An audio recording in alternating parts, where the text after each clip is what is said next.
Welcome to the things that bother me. Today we're talking about how Gen X was raised in silence by the silent generation and the baby boomers, which honestly sucked. We learned independence early because no one was around, emotional support was optional, and the rule was simple: don't complain, don't feel, and don't make it anyone else's problem. We had house keys, TV dinners, and a lot of time alone to build character. Funny thing is, that wasn't strength. It was neglect with a handshake and a smile. And yeah, it followed us into adulthood.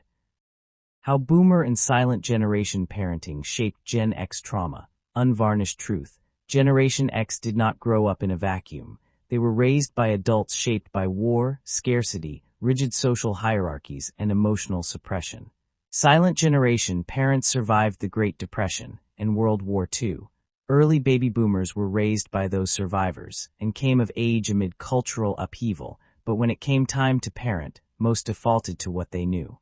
Discipline over dialogue, silence over emotional processing, and endurance over nurture. Gen X childhood coincided with systemic upheaval, rising divorce rates, economic restructuring, women entering the workforce en masse, shrinking community oversight, and underdeveloped child protection systems.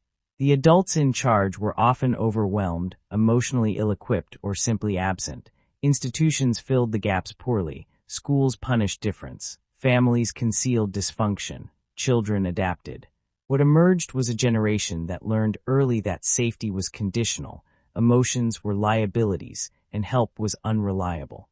This was not a childhood defined primarily by dramatic, headline-level abuse. It was defined by chronic emotional neglect, normalized instability, and institutional indifference, the most efficient factory imaginable for long-term trauma. The generational handoff: who raised Gen X and why it mattered. Gen X, roughly born 1965-1980, was parented primarily by silent generation adults and early baby boomers. These parents carried forward survival strategies shaped by scarcity and hierarchy. Emotional expression was often viewed as indulgent or dangerous. Authority was rarely questioned. Privacy was enforced, even when it concealed harm. This was not accidental. Silent generation norms prioritized social order, obedience, and keeping problems inside the family. Early boomers, despite their reputation for rebellion, often compartmentalized that rebellion away from parenting. Many embraced economic ambition and personal freedom, while assuming children would figure it out on their own. The result was a parenting culture that prized independence early, offered limited emotional scaffolding, and treated childhood distress as weakness rather than signal. Core parenting patterns that produced trauma: emotional minimization and authoritarian discipline. Many Gen X children were raised in homes where emotional needs were dismissed, mocked, or punished. Fear, sadness, and confusion were reframed as misbehavior. Corporal punishment and harsh verbal discipline were widely accepted well into the 1970s and 1980s. Children learned quickly. Suppress emotion, comply outwardly, and self-regulate without guidance. This did not build resilience, it built emotional disconnection and hypervigilance. The latchkey childhood as a structural failure. Economic pressure and social change pushed both parents into the workforce without parallel investment in childcare or after-school supervision. Millions of Gen X children spent daily hours alone, responsible for their own safety, meals, and emotional regulation. Independence became mandatory, not earned. For some, this fostered competence. For many, it produced chronic stress, isolation, and the internalized belief that needs are burdensome. Divorce, secrecy, and unstable households. Divorce rates rose sharply during Gen X childhood years. Combined with stigma around mental illness, addiction, and domestic violence, this created homes where instability was common but rarely discussed. Children absorbed tension without explanation. They learn to read moods, manage adult emotions, and stay out of the way. This invisible labor of childhood is a hallmark precursor to adult anxiety and relational avoidance. Institutional betrayal, schools and systems. Educational and social systems lagged behind cultural change. Special education expanded legally but was inconsistently applied. Children who were inconvenient, non-conforming, or traumatized were often mislabeled, segregated, or disciplined rather than supported. Oversight was weak. Accountability was rare. Many Gen X children learned early that institutions were not safe, a belief that persists into adulthood as distrust of authority and disengagement from systems.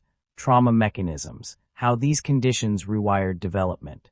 Trauma in Gen X was often developmental, not episodic. Chronic exposure to neglect, instability, and emotional invalidation activates stress systems repeatedly during formative years. Key mechanisms include toxic stress, persistent activation of the stress response without protective caregiving alters neurological development and stress regulation. Attachment disruption.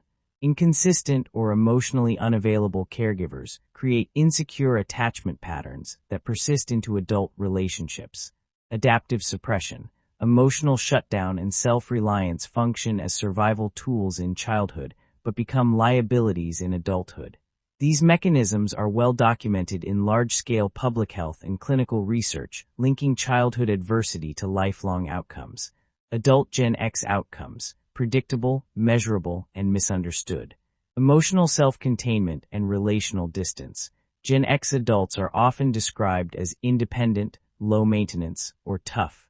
Clinically, this often translates to emotional suppression, difficulty asking for help, and discomfort with vulnerability. These are not personality traits. They are learned survival behaviors. Anxiety, depression, and substance coping. Gen X shows elevated midlife rates of anxiety, depressive symptoms, and substance-related coping behaviors. These patterns align closely with exposure to childhood household dysfunction and neglect. Importantly, many Gen X adults function highly in work settings while struggling privately, a classic outcome of childhood environments where performance was rewarded and emotion was ignored. Intergenerational transmission. Without conscious intervention, trauma patterns replicate. Some Gen X parents overcorrect with hypercontrol or emotional enmeshment. Others unconsciously reproduce emotional distance. Both patterns reflect unresolved childhood adaptation, not intent. Why this matters now. Gen X is now in midlife, leading institutions, raising families, and caring for aging parents. The unresolved trauma of their childhood is not dormant, it is operational. It influences leadership styles, workplace cultures, parenting norms, and political disengagement. Ignoring this reality does not preserve stability. It guarantees repetition. In closing, Gen X trauma was not an accident. It was produced at scale by parenting norms, economic decisions, and institutional neglect. Children adapted because they had no choice. That adaptation was mistaken for strength, maturity, and resilience, when in reality it was survival. The lie Gen X was sold is that it wasn't that bad. The evidence says otherwise. Chronic emotional neglect, instability, and silence are not neutral experiences. They leave marks in nervous systems, relationships, and entire social structures. Understanding this is not about blaming parents or rewriting history. It is about accuracy. Trauma unexamined does not fade, it fossilizes, and generations do not heal by pretending. Gen X is not broken. But it was shaped under conditions that demanded too much and gave too little. Naming that truth is not weakness. It is the prerequisite for stopping the cycle.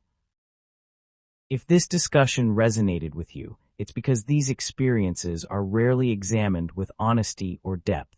Silence has a way of normalizing harm, and this channel exists to challenge that silence. If you value direct, thoughtful analysis of issues that are often dismissed or ignored, I invite you to like the video, share your perspective in the comments, and subscribe to the channel. This is the things that bother me. Thank you for watching. Until next time.